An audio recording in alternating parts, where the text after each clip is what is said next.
So I, like you, thought a 3D printer was a toy. Boy, was I wrong about that. I'm going to flip the camera around and show you a few uses I have found for the 3D printer to be used in the shop. And something tells me it's only the beginning. So I printed two different sizes. I'm going to grab both of those from up here.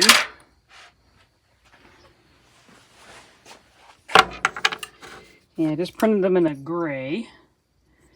This is a 1-inch Dimple die. I think this one's 3/4. Yeah, 3/4. So this is what they look like after I've used them probably 10 times. I can't remember exactly how many holes I did. But yeah, this is after about 10 uses, if you will. And I don't have a press. We're gonna remedy that.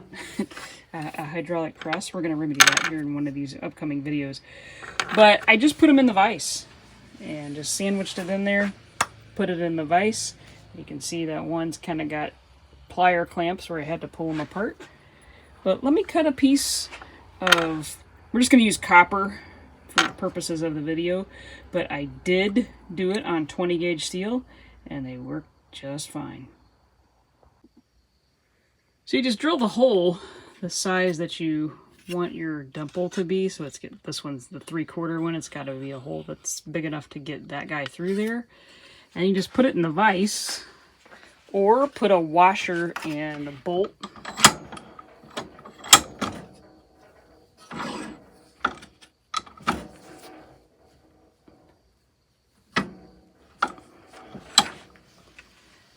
This is copper, so it's super soft.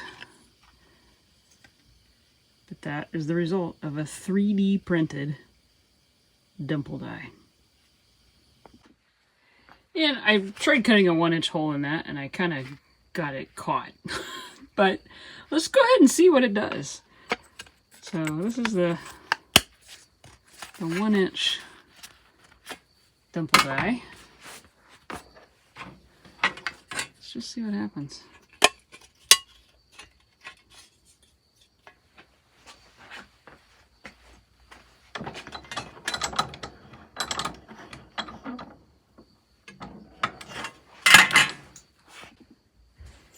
It is probably easier to use a bolt and some washers to tighten it down. We're going to see if it'll do it with the vise.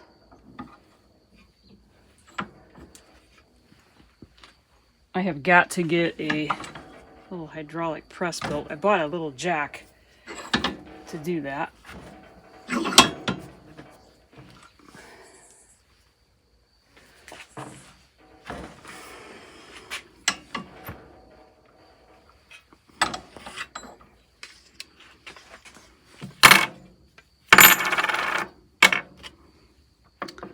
So the interior edge isn't clear, but the dimple looks great. So even if the hole is cut kind of wonky like I did, it works. And again, I'm using copper for demonstration purposes. And this is what the 3/4 looks like. I was doing that violin that I've shown on my channel a few times. And I thought I was going to need a thumb hole to pull off the back. And I was going to do this on the back. So that's what this bead was the edge of the violin I was practicing. But I ended up not doing that. So, 3D printer, you tell me, toy or tool? Here's another example of 3D printer, toy or tool. Little drill holders have worked out really well. They've been up there about 6 months. Haven't seen any wear on them. Built a little fire extinguisher holder. And my little drawers are 3D printed. This little guy's 3D printed. These are all kind of like that nerd status 3D prints. But so far I'm pretty impressed. 3D printed a couple of handles for my bus that I'm planning to then sandcast. So this will be my pattern. This one says, handle it. And I made another one that says, "Oh ship." So here's the old bus. I'll show you where I put those handles. Right here. This is the "Oh ship" handle. And I really like them. I actually like the one that's on the driver's side door a little bit better, just because of the way I made this part attach. That's the cool thing. You can go in, I can tweak it, I can get a pattern that's perfect, and then when it comes time to sand cast them, I can make a aluminum casting of one. And I'll probably use VW heads, cylinder heads to make those. I just think it'd be kind of fun. Yeah, 3D printer. Toy or tool, you tell me. Also in my canvas top, I had these little leather hooks up there that weren't working out real well. So I 3D printed those sew-on hooks. You can just sew on to the canvas. Worked great so far. And these are just made out of the PLA, so they don't withstand heat real well. So I did it out of the cheapest stuff you can possibly do it out of, and we're just gonna see. We're gonna see what happens.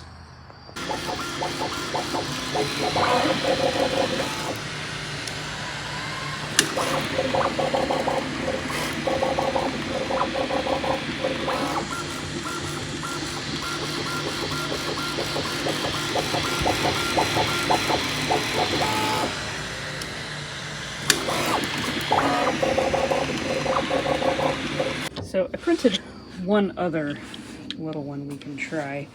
This is a louver, makes the little louvers, a louver pattern or a louver mold. If I can get it apart, it's made so well I can't get it apart. And all you have to do on this one, from what I understand from the pattern maker, is cut this line. So the length of that line has to be cut in the middle prior to popping the pattern in there, and then obviously you need to line that up with where your pre-cut line is. So let's get a piece of metal cut and see if this one works.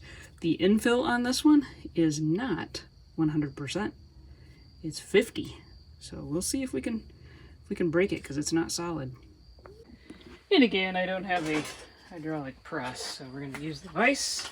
I've got 2 slits cut. So we just have to line that up with that. Let's see if we can make this thing work in the vise. We'll probably bust it in the vise. Yeah, I don't know. See what happens here. This is just flashing. I'm just gonna give it a go. Now the pins are gonna stick out, so I've gotta go kind of in the middle. So it may not work just because the nature of how I'm having to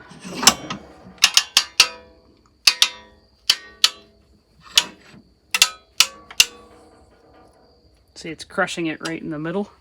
I don't know if you can see that in camera or not, but definitely gonna have to come up with a different press if this is something I'm gonna use. I was thinking about Pickle the bus might have some accents. Let's put it that way. I don't know if that was enough or not. Let's see what we got. I didn't really put the hammer down on it, but it's just flashing. Huh. Not bad. I cut my line a little far on that one. And you saw how little pressure I put on that. I mean, I could make any design I want. And the mold is not really any worse for wear. Let's do one more. Let's do that one we just did. And it's probably going to be cut a little long too. I measured this one, and so I probably should have measured this one, because this is the longer piece because it's going around that. So yeah, next time I know. Yeah, let's try it again. Let's do one more. That worked pretty well, considering I'm just throwing it in the vise.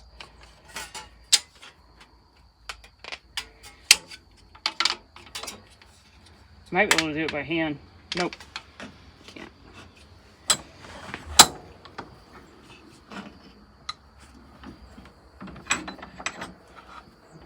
We'll have all kinds of fancy stuff on Pickle the Bus.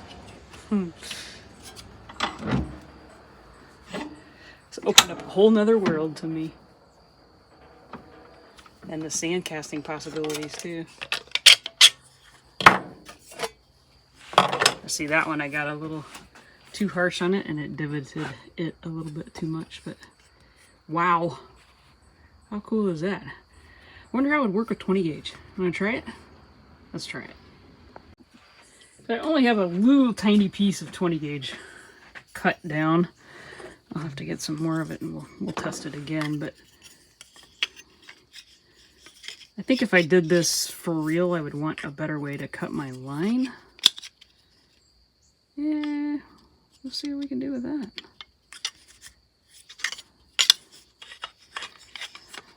I can see right now I'm gonna put this on wrong one of these times, so I definitely need to make an up-down arrow and line those up, because I can tell you right now, old Marci is gonna do that the wrong way one of these times.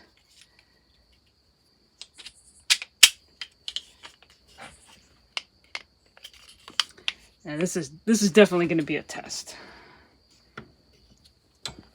This is not going to want to cooperate nearly as nicely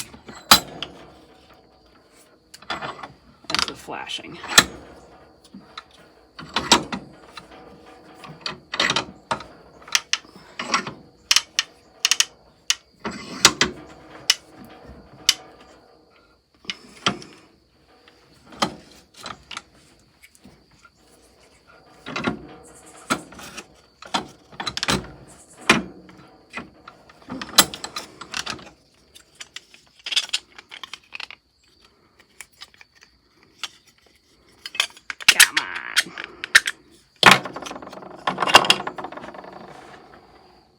Not bad, has potential. Cut my line still too long though. Not bad, that's pretty cool. Wow. All from plastic. And it's not flexing it that badly or damaging it that badly. So 50% infill might actually work if I had a real... it cut it right there on that one. Let's cut a little sliver off of it. So yeah, probably have to make sure this part of it is 100%. Might fix that. Wow, I'm impressed. In fairness, it can be a toy. So that's a little Honda CT70. And then this is a little lantern that hooks over the light that's on your camera on your phone, a little flash, and you put that little white hole. So this lines up with the 3 lenses, and the white hole goes over your light, and it makes it a little lantern for your phone. So yeah, it's a toy also, but they're fun. So let me know down in the comments what you think. Is it a toy or a tool? I can tell you one thing right now. Pickle the Bus is going to have some pretty awesome, one-of-a-kind, 3D printed mold, sand casted parts. See you next time.